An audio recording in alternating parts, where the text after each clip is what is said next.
Hi guys, welcome back to my channel. And finally, after a very long time, I am going to post a tutorial. I am posting a tutorial. So, in this video, I am going to start with a series where I learn Kotlin myself, and at the same time, I show you guys what I have learned. So, it will be like a learning series for both of us, for all of us, and all the experts are invited here. If you're an expert in Kotlin, and if I have said anything wrong in this video, do correct me in my comments section below. And without any further delay, let me start with this tutorial where I am going to touch on topics that I have learned myself. Okay, so if I'm not wrong, and I'm going to repeat this sentence quite some time. Okay, so if you don't know me, I am Mompi and I make tutorials on applications, Android applications, even iOS applications. I do both. And also, what I coded till now is just let's say just Java and Swift. So you guys are not that much acquainted with me doing Kotlin, or at least it's the first video that I'll be doing where I talk something about Kotlin. So let me start with the first thing that I've learned regarding this Kotlin is that if you're a Java developer, a Java app developer, the layouts and all everything is exactly same. So if you know what is drawable, if you know what is layout, if you know everything regarding all this, you're good to go.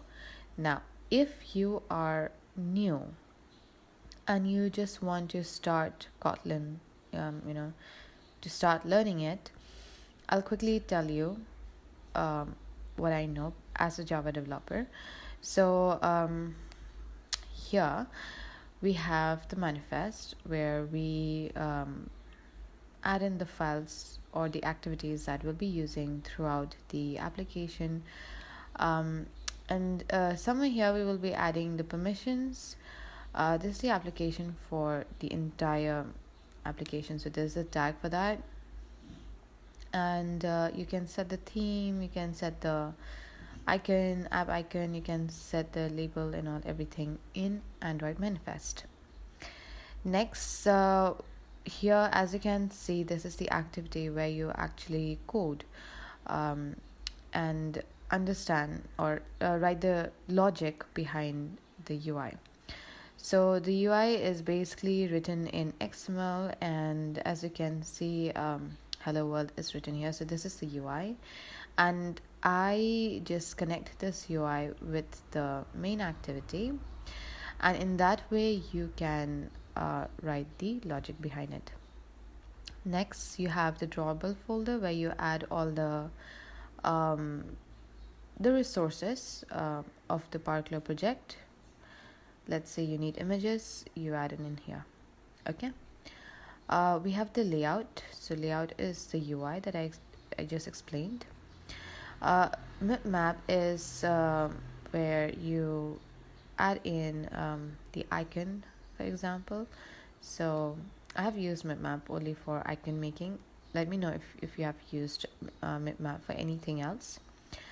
And values. So values, basically you set the colors in the colors.xml.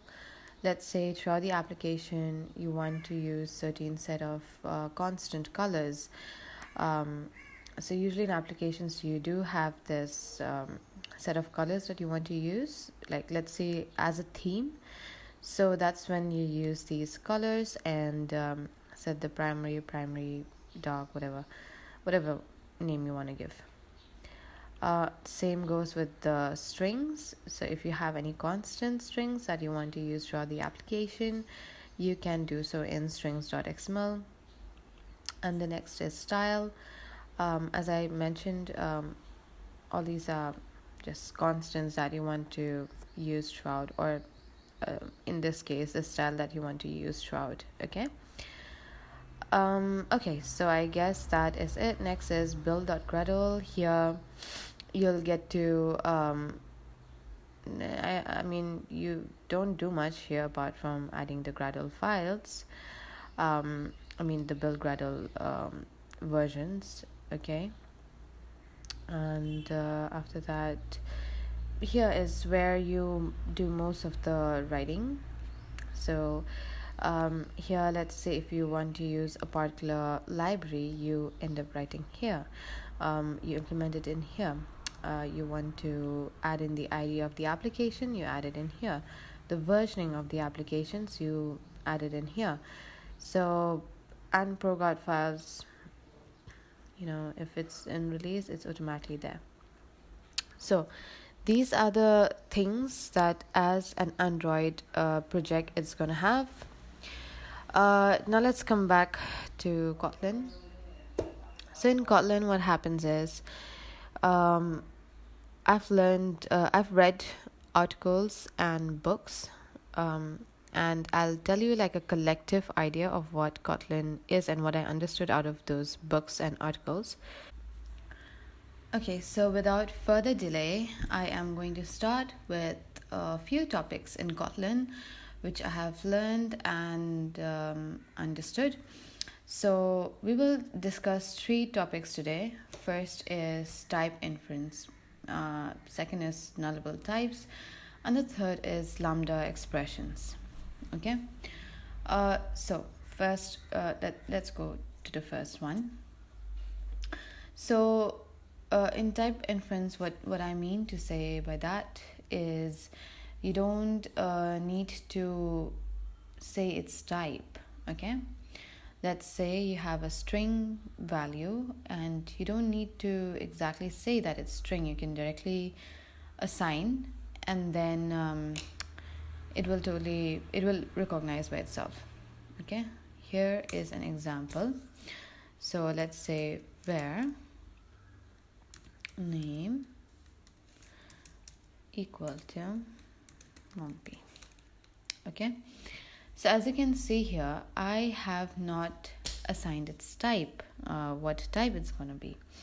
So it is recognizing by itself that this is going to be a string. Okay, so that is what I mean by type inference. And in Kotlin, you have new concepts of actually declaring variables. There are 2 ways that you can declare variables. One is var and the other is value. So what do I mean by that? So in var, basically things can be a variable. Let's say you have decided that your name variable will be Mompy, but later you can change this name again to, let's say, Aprils. Okay, so this is a variable. Okay, you can change its value, but if you, let's say, term this as val, it means that you cannot change the value. Okay, val is basically to say to the compiler that this is a constant and it is not going to change its value. Okay, so I hope you have understood the topics, the concept, that is val and var. Val is basically constants that you cannot change, or in Java you have final keyword.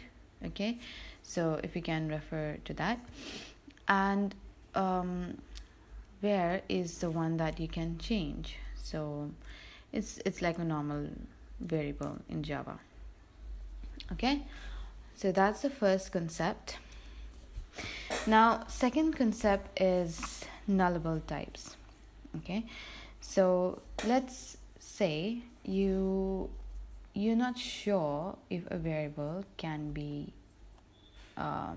null, or it can have a value.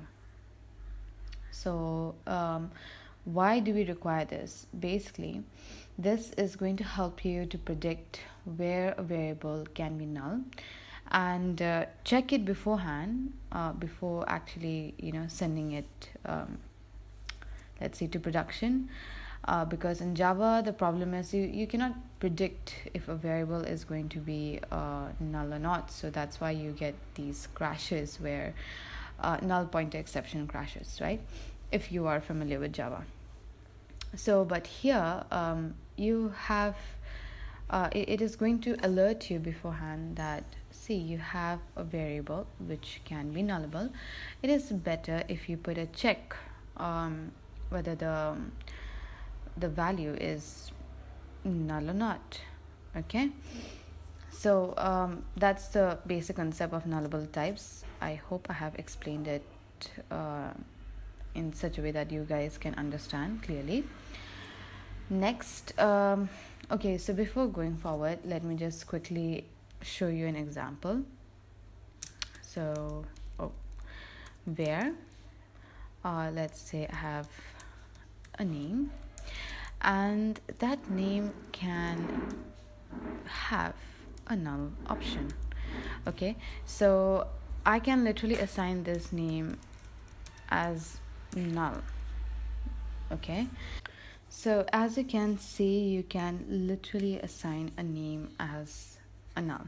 Okay, and later basically you can check if this name value is null or not, and try to let at least like add an if else condition or something, okay, to check beforehand if things are all going okay or not. Okay, it is kind of similar to Swift concepts. If you are familiar with Swift, this is kind of similar with that. Okay, now next concept is Lambda functions, or sorry, Lambda expressions.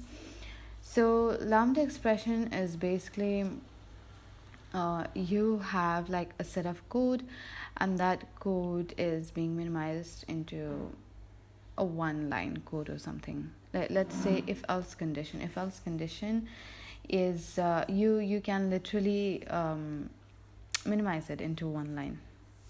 Okay, so this is not a new concept, but for some reason these are called Lambda expressions, and this concept you guys are quite familiar with, right? So this one, it is called Elvis operator in Kotlin. So I'm assuming that there are more functionalities in Lambda expressions ahead in the chapter or in the articles that I'm reading. So let's see. Let's be patient, and if you are a Kotlin developer, let me know why there's like a very important, why Lambda expression is a topic, an important topic in any of the books or articles. So let me know. And yes, and the last point is a bonus point. So I told you like 3 points that I'll be discussing. So the first one is type inference, and like how you declare var and values. Second is nullable types, and third would be Lambda expressions. Now last and not the least, this is just an explanation. So in the books and in the articles, it's written that there's also a type, one more type called functional types. Okay, so functional types, it can basically return function as a type, like how you return string. You can literally return functions. Now that would be an interesting topic to look at in the future tutorials, but for now, in Kotlin you can code in either in function oriented language or in object oriented language. Okay, So yeah, that's it for today. This is just an overall of what I've learned so far. um, I am just starting out in these topics, so hopefully whatever I have said today is all okay. um, but yeah, looking forward for your questions, for your comments in the comment section below, and see you in the next tutorial then. Bye bye.